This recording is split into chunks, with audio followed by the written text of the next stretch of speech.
Hi everyone, I'm Harley here for another edition of Metris Stories. These are so much fun for me, hopefully for all of you watching, where we sit down and we connect really authentically in one take, no rehearsals, with an actual live Mercedes Metris customer and get their story. Today we have Erika Evans. Erika, you picked up your van around Thanksgiving. We were just chatting about that. Yeah, Thanksgiving 2020. And what is it now? It's June. Mm-hmm. Crazy. Yeah.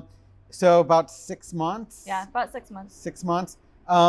So we were actually doing a little like chat before, and you were just saying just how obsessed you are with the van. So like you're happy with the van, the purchase, like you love it? Absolutely. Yeah, it's been a dream come true for me and my husband. Oh. And we went on our honeymoon in early 2018. We rented a van in Iceland and toured the south coast of Iceland. And it was like then that we knew that we had to have a van.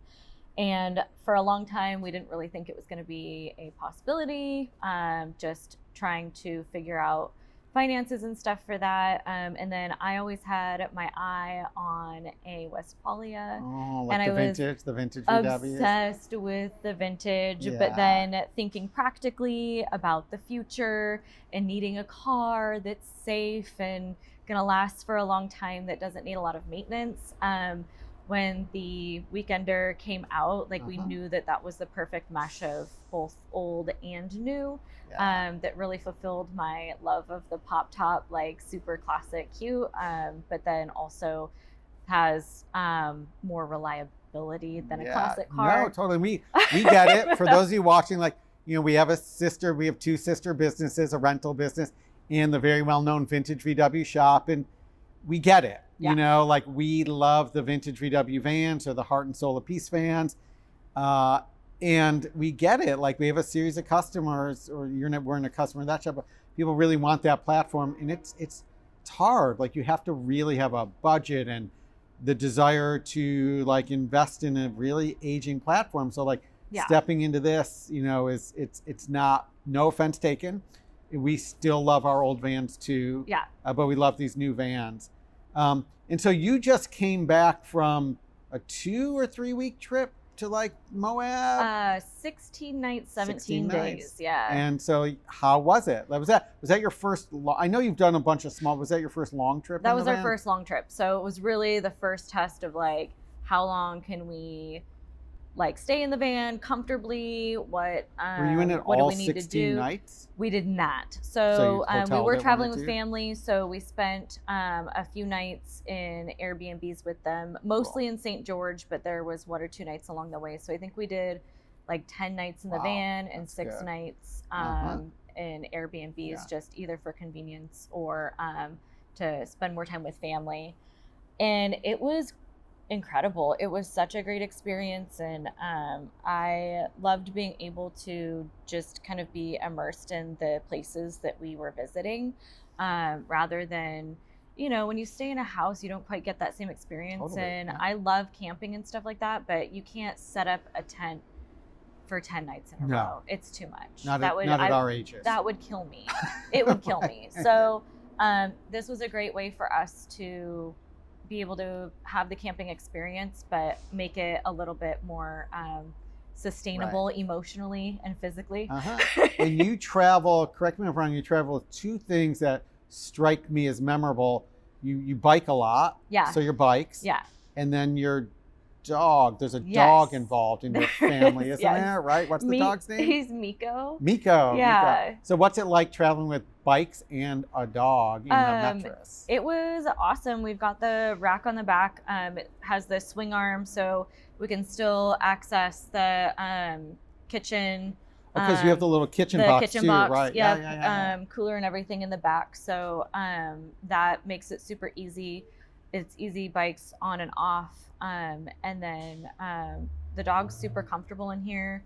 We put his bed in the back, and to be honest, he's old, so he spent a lot of his time on our laps while we were driving, but he was really comfortable, and he was like just the best van dog and absolutely loves his van now. So after the trip, like every time I'm like, you want to go get in your van? He's like, does he know? Gets all excited. Yeah, So it's super cute. Yeah.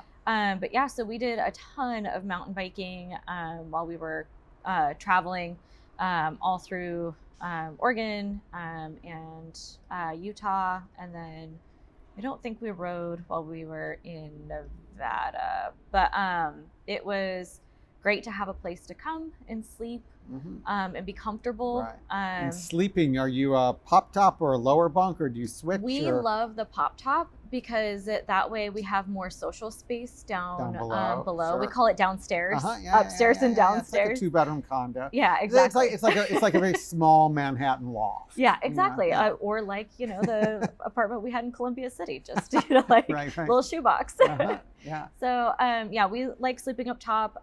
My husband and I are both small people, so both of us and the dog fit very comfortably up there. And then when it's time to get up, we just push it up, and then standing room for changing and cooking or coffee or whatever. So the upstairs comfortable for you? Absolutely. Because it's so funny because the old Volkswagens, like the upstairs is extremely uncomfortable. Really? And like I find the Metris, like I'm actually like really comfortable sleeping upstairs. Yeah. We slept, I think, 2 nights were really, really windy. And so we decided. I saw that on your Instagram. Yeah, so we decided to keep the top down. Yeah. It probably would have been fine with the top up. Yeah, it's about 40 or 45 miles an hour. You kind of, the noise gets, gets really, and it's just, it gets a little scary. So we slept down on the lower bed. But we actually found that the mattress on the upper bed is more comfortable. Yeah, so what I do sometimes, I will grab the mat. If I'm solo, I'll grab the mattress from up top and drag it down and put it on top of the lower bed. Yeah, that's It's like a little built-in mattress topper. Yeah. So you don't have to pack like a pad or something. So your van has a name. Yes. Is there a like Melrocky. Melrocky. Yeah. And what's the story behind the name? So the story behind the name is that Melrocky means Arctic fox in Icelandic. Okay, going back to and the Iceland so it honeymoon. kind of is going back to where we were really inspired and knew that we were going to get a van of our own. And then also we kind of felt like the spirit and color of the van matched that. It's a gorgeous color.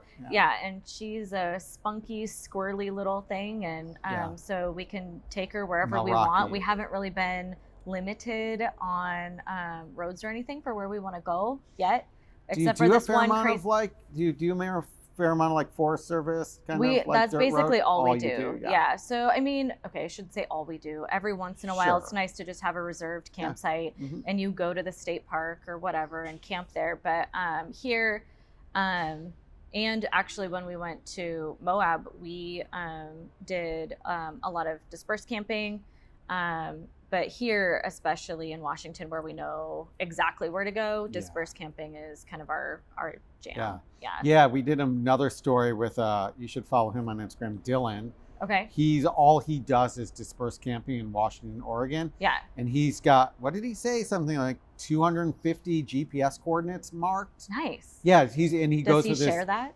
He will. It's a benefit of being we're trying to figure out how we bring the community together more. Of the Peace Fans kind of family members. We have a hashtag, but we're trying to figure out how we bring the community together more to share things like that. He's got some incredible spots. That's awesome. I'll have to get his information from Yeah, he's a really cool guy. Yeah. So for those of you that watch our videos and watch our YouTube channel, every once in a while we have a surprise guest, a marketing assistant, also known as my daughter, Eden. Eden, do you want to pop out and maybe introduce yourself to everyone? You can take your mask off since we're far away. Eden, do you have a question for Erika, like as a marketing assistant? Is there any information you want to surface from Erika to present to the rest of the audience?